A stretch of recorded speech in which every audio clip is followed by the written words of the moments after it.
പിന്നെ ചകിരി ഞാനും വെറുതെ കളയണ്ട കേട്ടോ. അതുകൊണ്ടുള്ള 3 ഉപയോഗങ്ങളെ കുറിച്ചാണ് ഞാൻ ഇന്നിവിടെ പറയുന്നത് കേട്ടോ. എന്തായാലും വീട്ടമ്മമാർക്ക് നല്ല ഉപകാരമുള്ളതാണ് ഈ 3ഉം. അപ്പം ഞാൻ ഉണ്ടാക്കിയ സാധനങ്ങളാണ് കേട്ടോ ഈ കാണുന്നത്. ചകിരി വെച്ചിട്ടുള്ള ആ ഒരു 3 സാധനങ്ങളാണ് ഈ കാണുന്നത്.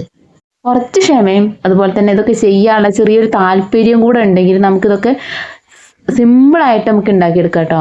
നിങ്ങൾ ഈ വീഡിയോ കാണുന്നതിൻ്റെ കൂടെ എൻ്റെ ചാനലൊന്ന് സബ്സ്ക്രൈബ് ചെയ്യണം കേട്ടോ.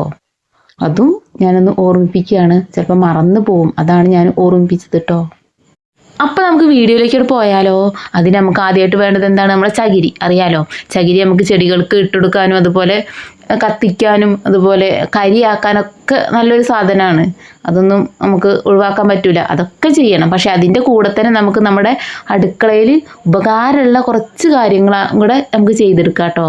അതിന് കുറച്ച് ക്ഷമയും അതുപോലെ സമയം കൂടെ വേണം കേട്ടോ. അതിനാദ്യം വേണ്ടത് നമുക്ക് ഈ ചകിരീൻ്റെ നാര് ഇങ്ങോട്ട് പറിച്ചെടുക്കണം കേട്ടോ. കുറച്ച് പൊതിർത്തിയ ചകിരിയൊക്കെ ആണെങ്കിൽ പെട്ടെന്ന് തന്നെ നമുക്ക് നാര് പറിച്ചെടുക്കാൻ കഴിയും കേട്ടോ. എനിക്ക് പിന്നെ കുറച്ച് സാധനങ്ങൾ മാത്രം മതി, കുറച്ച് നാരുകൾ മാത്രം മതി. അപ്പോൾ ഞാൻ കൈകൊണ്ട് തന്നെയാണ് പിച്ചെടുക്കുന്നത് കേട്ടോ. പച്ച തേങ്ങേൻ്റെ ചകിരിയൊക്കെ ആണെങ്കിൽ നമുക്ക് പെട്ടെന്ന് തന്നെ കിട്ടും. ഇത് കുറച്ച് ഉണക്കായതുകൊണ്ട് കുറച്ചിട്ട് ബലമുണ്ട് കേട്ടോ. പറിച്ചെടുക്കാൻ കുറച്ച് പ്രയാസമുണ്ട്, പക്ഷേ എങ്കിലും വേഗം തന്നെ കിട്ടണമുണ്ട് കേട്ടോ. ചകിരി പിച്ചെടുത്ത ശേഷം പിന്നെ നമ്മളത് എന്ത് ചെയ്യണം? ഒരു പലകയിലിട്ടിട്ട് ഇങ്ങനെ ചെറുതായിട്ടൊന്ന് കട്ട് ചെയ്ത് കൊടുക്കുക കേട്ടോ. ഇനിയിപ്പോൾ കട്ട് ചെയ്യാൻ ബുദ്ധിമുട്ടുള്ളവർക്ക് എന്ത് ചെയ്യാം? മിക്സിയിലിട്ടൊന്ന് ക്രഷ് ചെയ്ത് കൊടുക്കുക കേട്ടോ. പക്ഷെ എനിക്കിതാണ് സിമ്പിളായിട്ട് തോന്നിയത്, അപ്പോൾ അതുകൊണ്ടാണ് ഞാൻ ഇങ്ങനെ ചെയ്യണത് കേട്ടോ. അപ്പോൾ ഇങ്ങനെ നമ്മൾ പിച്ചെടുത്ത് അതായത് കട്ട് ചെയ്തെടുത്ത ആ ഒരു നാര് നമ്മൾ എന്ത് ചെയ്യണം? ഒരു കല്ലിലിട്ട്, നമ്മൾ അലക്കണ കല്ലില്ലേ, അതിലിട്ട് ഉരച്ചാൽ എന്താവും? അതിലെ പൊടികളൊക്കെ നല്ല പോലെ പോയി കിട്ടും. അപ്പോൾ നമുക്ക് സിമ്പിളായിട്ട് അതിലെ പൊടി കളയാൻ ഒരു നല്ലൊരു ടിപ്പാണ് കേട്ടത്. കാരണം നമ്മൾ അലക്കണ കല്ലിലിട്ട് കണ്ടെന്ന് ഇങ്ങനെ ഉരച്ച് കൊടുത്താൽ മതി. 2 കൈയും വെച്ച് നമ്മൾ താളിയൊക്കെ ഉരയ്ക്കൂലേ, അതേപോലെ ഉരച്ച് കൊടുത്താൽ നമ്മൾ അതിലുള്ള ആ ഒരു പൊടി ഫുള്ളും തന്നെ പോയി കിട്ടും. ഇനിയിപ്പോൾ ആ ഒരു പൊടി കടന്നു എഴുതി നമുക്കൊരു ദോഷം ഉണ്ടാവില്ല കേട്ടോ, ഗുണം തന്നെ ഉണ്ടാവുള്ളൂ. അപ്പം ഇനി അത് കളഞ്ഞിട്ടില്ലെങ്കിലും കുഴപ്പമില്ല. ഞാനിവിടെ എന്തായാലും അതിൻ്റെ ആ ഒരു പൊടിയൊക്കെ ഒന്ന് കളയുന്നുണ്ട്.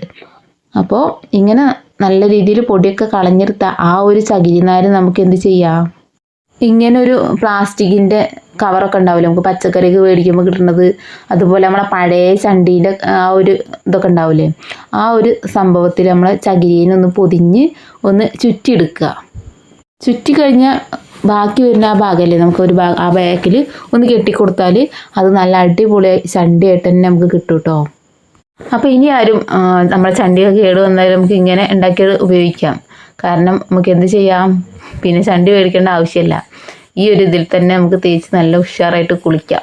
കെമിക്കലും കാര്യങ്ങളൊന്നും ഇല്ലാത്തല്ലേ, നാച്ചുറലായിട്ട് പണ്ട് മുതലേ നമ്മൾ ഉരച്ച് കുളിച്ചൊരു ആ ഒരു ചകിരി തന്നെയാണ് ഈ ഒരു കവറിൻ്റെ ഉള്ളിലും പ്ലാസ്റ്റിക്കിൻ്റെ കവറിൻ്റെ ഉള്ളിലും കിടക്കുന്നത്. അപ്പോൾ എല്ലാവരും ഇതൊന്ന് ട്രൈ ചെയ്ത് നോക്കാം കേട്ടോ. ഇനി അടുത്ത് നമുക്ക് വേറൊരു ടിപ്പ് കണ്ടാലോ. ഇങ്ങനെ ഒരു കുപ്പി മതി കേട്ടോ നമുക്ക് ഈ ഒരു ടിപ്പിന്. അപ്പോൾ ആ ഒരു കുപ്പീൻ്റെ ഈ ഒരു പോർഷൻ ഇങ്ങനെ കട്ട് ചെയ്ത് എടുക്കുക കേട്ടോ. എൻ്റെ കത്തിക്ക് ചെറിയൊരു മൂർച്ച കുറവുണ്ട്, അപ്പോൾ നല്ല മൂർച്ചുള്ള സംഭവങ്ങളൊക്കെ വെച്ചിട്ട് ചെയ്താൽ മതി കേട്ടോ. ഞാൻ ഈ ചെയ്യുന്നത് നോക്കണ്ട, അപ്പോൾ നിങ്ങൾ നല്ല മൂർച്ചുള്ള സംഭവമൊക്കെ വെച്ചിട്ട് ചെയ്യുക. പിന്നെ അതുപോലെ കുട്ടികളെ കയ്യിലൊന്നും ഇങ്ങനത്തെ കാര്യങ്ങളൊന്നും ചെയ്യാൻ കൊടുക്കരുത് കേട്ടോ. പിന്നെ നമ്മളെ പൊടിയൊക്കെ കളഞ്ഞ ആ ഒരു ചകിരിനാര് ഇങ്ങോട്ട് എടുക്കുക. എന്നിട്ട് അതിനെ ചുറ്റിയിട്ട് ഒരു കയറിങ്ങനെ റൗണ്ടിൽ കെട്ടിട്ടോ. ഇതേപോലെ നടുക്ക് ഒരു പ്ലാസ്റ്റിക്കിൻ്റെ കയറോ അല്ലെങ്കിൽ കമ്പിയോ എടുത്ത് കെട്ടുക. എൻ്റെ കയ്യിൽ പ്ലാസ്റ്റിക്കിൻ്റെ കയറുള്ളൂ ഉണ്ടായത്, അപ്പോൾ അതുകൊണ്ടാണ് ഞാൻ അങ്ങനെ കെട്ടുന്നത് കേട്ടോ. അങ്ങനെ കമ്പിയുള്ളവർക്ക് കമ്പി വെച്ചിട്ടും ചെയ്യാം കേട്ടോ. അതായത് നൂൽക്കമ്പിയൊക്കെ ഉണ്ടാവില്ലേ, നമ്മുടെ അങ്ങനത്തെ കമ്പി വെച്ചിട്ടും ചെയ്യാം. അപ്പോൾ ഇങ്ങനെ നല്ല ഉറപ്പിൽ തന്നെ കെട്ടുക. കെട്ടിയ ശേഷം 2 ഭാഗം കൂടെ ഒരുമിച്ച് വെച്ചിട്ട് ഒന്ന് മുൻപിലുള്ള ആ ഒരു വലിപ്പച്ചെറുപ്പുള്ള ഭാഗങ്ങളൊക്കെ അല്ലേ, അത് ഒരേപോലെ വരുന്ന വിധത്തിൽ ഒന്നിട്ട് കട്ട് ചെയ്ത് കൊടുക്കുക കേട്ടോ. അപ്പം ദാ ഇതേപോലെ കിട്ടും. നമ്മൾ ആ ഒരു കട്ട് ചെയ്ത ചകിരി ഇതേപോലെ ഇങ്ങോട്ട് കിട്ടും. പിന്നെ നമ്മൾ ആ കട്ട് ചെയ്ത് വെച്ച ആ ഒരു അടപ്പില്ലേ, കുപ്പി കട്ട് ചെയ്തിരുന്നല്ലോ, അപ്പോൾ അതുമ്മൽ 2 ഹോൾ ഇട്ട് കൊടുക്കണം കേട്ടോ. നമ്മൾ പപ്പടക്കോലൊക്കെ വെച്ചിട്ട് 2 ഹോൾ ഇട്ട് കൊടുക്കുക. എന്നിട്ട് ആ ഹോളിലൂടെ നമ്മൾ എന്ത് ചെയ്യാം? ഇങ്ങനെ ആ ഒരു ചകിരിനാര് ഇങ്ങനെ ആ ഒരു കുപ്പീൻ്റെ ഉള്ളിലൂടെ ഇങ്ങനെ കയറ്റിയെടുക്കുക. അങ്ങനെ അതിൻ്റെ ഉള്ളിലൂടെ കയറ്റിയെടുത്ത ശേഷം നമ്മൾ ആ ഒരു കയറിനെ ആ കുപ്പീൻ്റെ അടപ്പിൻ്റെ ഹോളിലൂടെ ഇട്ട് കൊടുക്കുക കേട്ടോ. അങ്ങനെ ഇട്ട് കൊടുത്ത ശേഷം നമുക്ക് ആ ഒരു കയറ് നല്ല പോലെ ഒന്ന് മുറുക്കി കൊടുക്കണം. കയറിൻ്റെ 2 ഭാഗം വെച്ച് നല്ല പോലെ ഒന്ന് മുറുക്കി കെട്ടി കൊടുക്കണം കേട്ടോ. അതിനോടൊപ്പം തന്നെ ആ അടപ്പ് നല്ല പോലെ ഒന്ന് മുറുക്കണം. ഇതേപോലെ ഒന്ന് കെട്ടി കൊടുക്കുക കേട്ടോ, അല്ലെങ്കിൽ ആ കയറ് ഊരിപ്പോരാൻ ചാൻസ് ഉണ്ട്. അപ്പോൾ അങ്ങനെ പോന്നാൽ നമ്മൾ ആ ഒരു ഉപയോഗം നടക്കൂല കേട്ടോ. അപ്പോൾ ഇങ്ങനെ നല്ല പോലെ ഒന്ന് കെട്ടി കൊടുക്കുക. കുറച്ച് നീളമുള്ള കയറെടുക്കണം കേട്ടോ. അതിൻ്റെ കയറ് കുറച്ച് നീളം കുറവായി, കാരണം നമുക്ക് ആ ഒരു സംഭവം ഒരു ആണിയിലൊക്കെ വെച്ച് തൂക്കണമെങ്കിൽ ഈ ഒരു കയർ വെച്ചിട്ട് തന്നെ നമുക്കൊരു ഹുക്ക് ഉണ്ടാക്കാം. അപ്പോൾ ഇതിൻ്റെത് അത്രയ്ക്ക് അങ്ങോട്ട് പറ്റുന്നില്ല, കുറച്ചും കൂടെ നീളമുണ്ടെങ്കിൽ ഉഷാറാവുന്നു. അപ്പോൾ ചെയ്യണവർ അതൊന്ന് ശ്രദ്ധിക്കണം കേട്ടോ. അപ്പോൾ നമ്മുടെ ചകിരി വെച്ചിട്ടുള്ള ആ ഒരു ടിപ്പ് ഇവിടെ റെഡി ആയിട്ടുണ്ട് കേട്ടോ. കണ്ടോ, ഇങ്ങനെ കിട്ടിയിട്ടുണ്ട് കേട്ടോ. നമുക്ക് ഇതുകൊണ്ട് എന്താണ് ഉപയോഗം എന്നല്ല, ഞാൻ ശരിക്കും കാണിച്ചു തരാം. ഇങ്ങനെ നമ്മൾ ഈ ഒരു കുപ്പീൻ്റെ ഉള്ളിൽ വെച്ചിട്ടുള്ള ആ ഒരു ചകിരി വെച്ചിട്ട് നമുക്ക് നമ്മളെ കൊട്ടത്തളൊക്കെ വൃത്തിയാക്കാം കേട്ടോ. യാതൊരു വിധ ഇപ്പോൾ ബ്രഷിൻ്റെ ആവശ്യമില്ല, നമുക്കിതൊരു നല്ലൊരു ബ്രഷായിട്ട് തന്നെ ഉപയോഗിക്കാം. ഇത് വെച്ചിട്ട് നമുക്ക് സിങ്ക് അതുപോലെ പാത്രങ്ങളൊക്കെ കഴുകാം കേട്ടോ. അപ്പോൾ ഇതേപോലെ ഒന്ന് ഉണ്ടാക്കി നോക്കുക. ഇനിയിപ്പോൾ അടുത്തത് നമ്മുടെ ചകിരി നാരങ്ങ എടുക്കുക, എന്നിട്ട് അത് നല്ല പോലെ അതിൻ്റെ ആ ഒരു പൊടിയും കാര്യങ്ങളൊക്കെ കളഞ്ഞ് ക്ലീൻ ചെയ്തെടുക്കുക കേട്ടോ. അതിന് ഞാൻ പറഞ്ഞിട്ടില്ലേ, നമ്മളെ കല്ലിൽ വെച്ചിട്ട് ഇങ്ങനെ ഉരച്ചാൽ മതി, നല്ല അടിപൊളിയായിട്ട് കിട്ടും. അങ്ങനെ പിച്ചി പറിച്ചെടുത്ത് ആ ഒരു ചകിരി നാരനെ നടുക്കൊന്ന് കട്ട് ചെയ്യുക കേട്ടോ. ചിലപ്പം ഈ ഒരു വലുപ്പത്തിൽ കിട്ടുന്ന ആ ചകിരീൻ്റെ ആ ഒരു മണ്ടേമ നിൽക്കുന്ന ഭാഗം ഉണ്ടാവില്ലേ, അത് നല്ല വലുപ്പത്തിലുള്ള നാരാണെങ്കിൽ നല്ല രീതിയിൽ ആ ഒരു ഭാഗം തന്നെ മതി കേട്ടോ. അപ്പോൾ എൻ്റെ ചകിരിക്ക് ആ ഒരു പോർഷന് തീരെ നീളമല്ല, അപ്പോൾ ഞാൻ ചകിരീൻ്റെ ആ ഒരു മൊത്തത്തിലുള്ള ആ നീളത്തിൽ നിന്ന് തന്നെ എടുത്തിട്ടാണ് ഈ ഒരു രീതിയിൽ കട്ട് ചെയ്യണത് കേട്ടോ. അങ്ങനെ കട്ട് ചെയ്ത ശേഷം പിന്നെ വേണ്ടത് എന്താണ്, ഇങ്ങനൊരു കോലാണ് കേട്ടോ.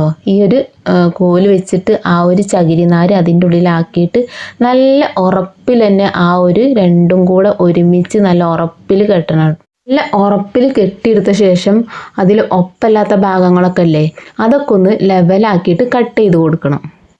ഇപ്പോൾ കണ്ടില്ലേ, നല്ലൊരു ബ്രഷായി തന്നെ കിട്ടിയിട്ടുണ്ട്. നമുക്കറിയാം, നമ്മൾ ദോശയൊക്കെ ചുടുമ്പോൾ ഇപ്പോൾ അധിക പേരും ഈ സിലിക്കോണിൻ്റെ ആ ഒരു ബ്രഷാണ് ഉപയോഗിക്കുന്നത്.